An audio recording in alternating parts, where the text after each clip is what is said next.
This very week between Christmas and New Year's is a prime time for ski vacations, and the season usually kicks into high gear in the 3 months that follow. But this year, the pandemic has left many resorts struggling. The ski town of Alta in the mountains near Salt Lake City, Utah, has managed to stay open during the crisis.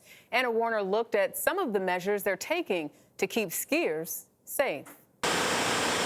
Even without a pandemic, there's no question Devin Klein practices social distancing on the job. It's a fun job, cool place to be. He's a snowcat driver who smooths out the rough spots on ski slopes as the sun sets each night. But there aren't as many skiers cutting tracks in the snow these days, and after-hours business isn't what it used to be.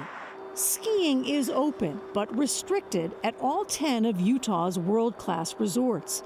But operators fear closures that have already hit California ski lodges and curtailed ski slope operations there might influence Utah officials to cut back more than they already have. Typically in here, we would have 7 rows of tables along here, and this year we have 4. The Rustler Lodge sits mainly empty. Lodge General Manager Tom Pollard. We're sitting here in the bar, and that's usually been open to the public where people can come in after skiing, but that's all closed out to the outside guests right now. Gone, too, are a third of Rustler's employees.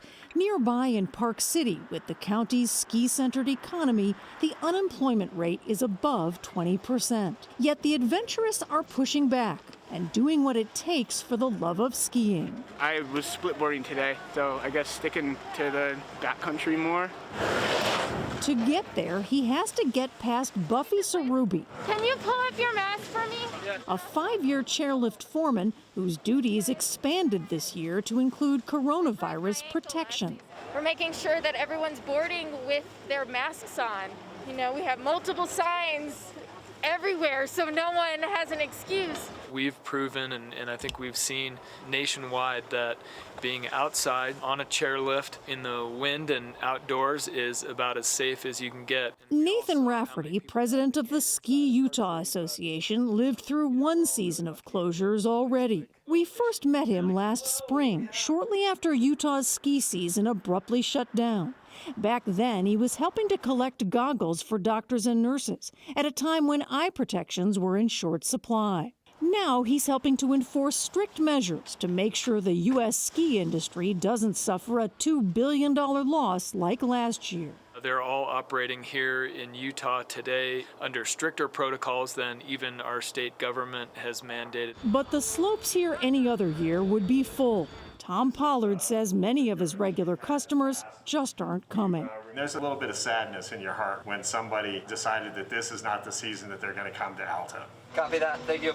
Yet Devin Klein keeps grooming snow, hoping, like everyone here, that there'll be more skiers coming to carve turns, so he'll have to do it all over again. For CBS This Morning Saturday, I'm Anna Werner. You know, I am not a skier, but I will say it is so interesting to see how interconnected we really all are. Because like other businesses, yes, people go there for recreation, but you see the ripple effect when customers are not there. It hurts the entire community to not have that, but at the same time, they're trying to do the best they can.